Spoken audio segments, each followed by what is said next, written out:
Pernahkah kamu menatap air, lalu melihat wajah yang bukan milikmu? Di sebuah telaga yang warnanya selalu berubah, penduduk dilarang menunduk terlalu lama, bukan karena mitos, melainkan karena air itu menyimpan wajah manusia. Mereka yang pernah hilang, mereka yang ingin dilupakan, dan yang paling mengerikan, wajah itu bisa bergerak, menatap balik, bahkan memanggil namamu.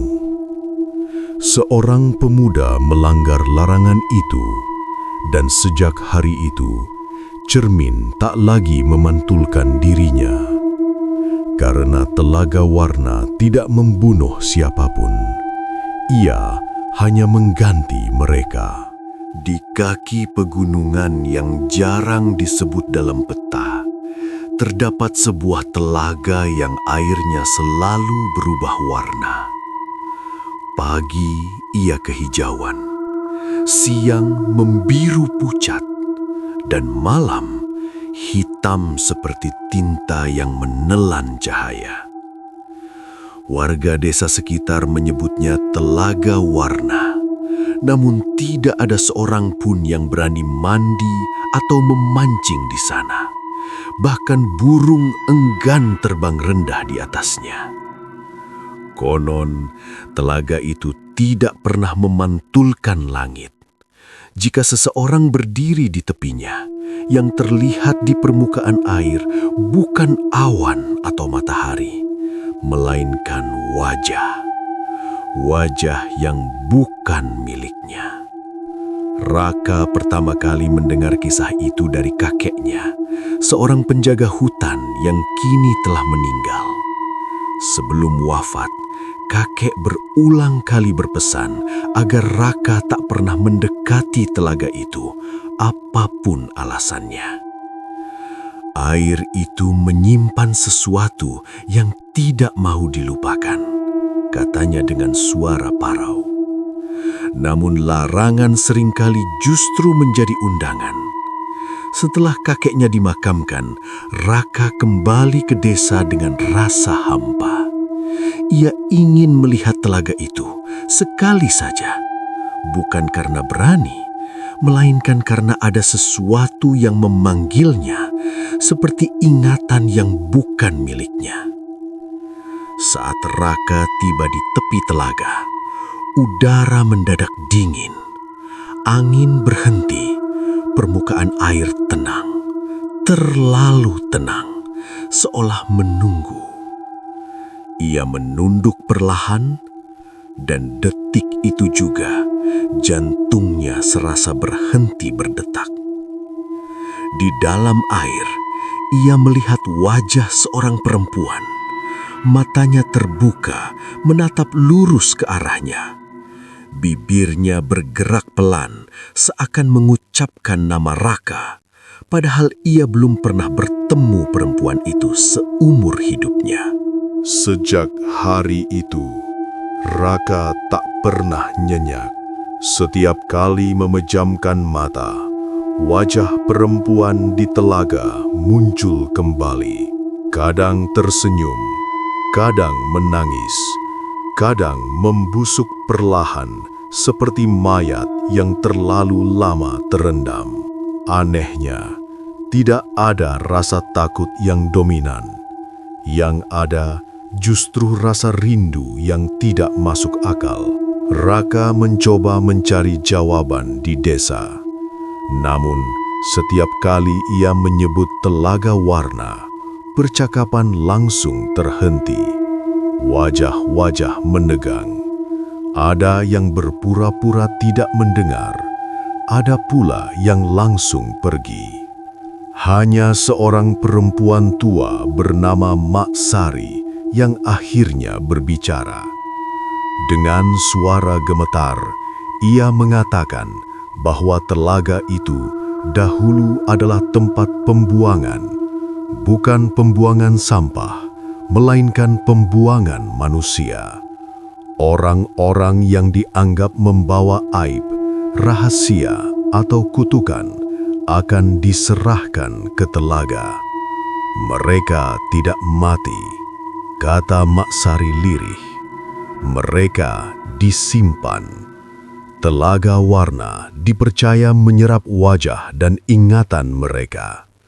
Wajah-wajah itu tidak tenggelam sepenuhnya, melainkan melekat di air, menunggu seseorang yang masih punya ikatan darah atau janji yang belum lunas.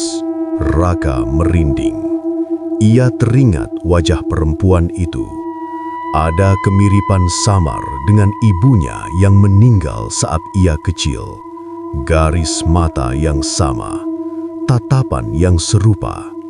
Malam itu, Raka kembali bermimpi. Ia berdiri di dasar telaga, dikelilingi wajah-wajah yang menempel di dinding air seperti lukisan hidup. Mereka semua menatapnya dan serempak berbisik, "Pulang." Setiap kata diucapkan berjarak, penuh tekanan, dengan napas halus terdengar di sela kalimat. Raka mulai kehilangan batas antara mimpi dan kenyataan. Saat bercermin, wajahnya kadang berubah. Kadang terlihat lebih tua, kadang seperti bukan dirinya. Seolah telaga mulai mencuri bagian kecil dari dirinya, sedikit demi sedikit. Ia kembali ke telaga pada malam hari. Bulan memantul pucat, namun tetap tidak terlihat di air. Yang muncul justru wajah-wajah baru, termasuk wajah kakeknya. Matanya terbuka, penuh penyesalan. "Aku gagal menjagamu." Suara itu terdengar langsung di kepala Raka. "Sekarang kau harus memilih." Air telaga beriak pelan. Dari dalamnya muncul kenangan yang bukan milik Raka. Tangisan perempuan, ritual sunyi, tangan-tangan yang mendorong tubuh ke air, doa yang berubah menjadi kutukan. Telaga bukan sekadar tempat, ia adalah penyimpan ingatan kolektif. Segala dosa yang ingin dilupakan dititipkan padanya. Raka menyadari kebenaran mengerikan itu. Telaga warna hidup karena manusia memberinya kenangan. Dan kini, telaga menginginkan kenangan baru. Wajah perempuan yang pertama kali dilihatnya muncul kembali, lebih jelas. "Jika kau pergi," katanya, "aku akan tetap terperangkap. Tapi jika kau tinggal, wajahmu akan menjadi bagian dari kami." Air mulai naik, menyentuh kaki Raka. Dingin, namun terasa akrab, seperti pelukan lama yang menunggu untuk diselesaikan. Raka berdiri di ambang keputusan yang tak adil. Pergi berarti membiarkan wajah-wajah itu terus terperangkap. Tinggal berarti menghapus dirinya dari dunia luar. Tidak ada pilihan yang benar, hanya pilihan yang lebih sunyi. Ia teringat pesan kakeknya, bukan larangan, melainkan peringatan. Telaga tidak membunuh, ia mengganti.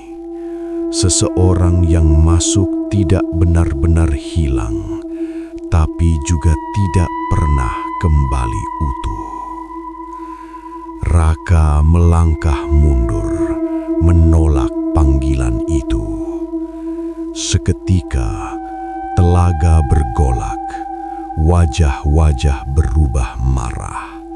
Air menghitam pekat, suara jeritan muncul, bukan dari telaga, melainkan dari dalam kepalanya sendiri. Ia berlari meninggalkan tempat itu. Jantung hampir meledak. Namun saat mencapai batas hutan, dunia terasa berbeda. Warna memudar, suara menjauh. Ketika Raka menoleh ke genangan air kecil di tanah, ia melihat pantulan wajahnya sendiri, namun matanya bukan miliknya. Telaga tidak membutuhkan tubuh, cukup wajah dan ingatan. Beberapa bulan kemudian, desa kembali tenang. Tidak ada kejadian aneh. Raka terlihat hidup normal, bekerja, berbicara, tersenyum. Namun ada sesuatu yang hilang. Ia tak lagi mengingat masa kecilnya, nama ibunya, bahkan alasan ia kembali ke desa. Sementara itu, di Telaga Warna muncul satu wajah baru. Wajah seorang pemuda dengan tatapan kosong. Sesekali wajah itu bergerak seolah ingin berbicara, namun selalu gagal. Telaga tetap berubah warna, menyimpan rahasia yang tak pernah benar-benar tenggelam. Ia tidak memanggil semua orang, hanya mereka yang memiliki ingatan rapuh, luka yang tak selesai, atau janji yang dilupakan. Karena Telaga Warna tidak pernah meminta korban, ia hanya menyimpan wajah-wajah yang dunia ingin lupakan. Dan suatu hari nanti, ketika kau menunduk ke permukaan air yang terlalu tenang, pastikan yang menatap balik benar-benar milikmu sendiri. Setiap malam itu, tak ada lagi yang melihat telaga sebagai sekadar air. Karena siapapun yang menatapnya terlalu lama, pulang dengan sesuatu yang hilang. Entah ingatan, wajah, atau perasaan sebagai manusia. Telaga Warna tetap tenang, seolah tak pernah terjadi apa-apa. Namun, saat angin berhenti dan air tak lagi beriak, satu pertanyaan selalu tersisa. Jika suatu hari kau menunduk dan melihat wajahmu tersenyum dari dalam air, apakah itu benar-benar masih dirimu? Atau hanya ingatan yang belum sempat tenggelam? Tidak semua yang berkilau layak didekati, dan tidak semua rasa ingin tahu pantas diikuti. Ada hal-hal yang sengaja disembunyikan oleh waktu karena manusia belum siap menanggung akibatnya. Telaga mengajarkan bahwa ingatan, luka, dan dosa yang diabaikan tidak pernah benar-benar hilang. Mereka hanya menunggu saat untuk kembali menuntut perhatian. Jika manusia terus membuang kesalahan tanpa menyelesaikannya, maka suatu hari yang akan diambil bukan lagi kenangan, melainkan jati diri itu sendiri.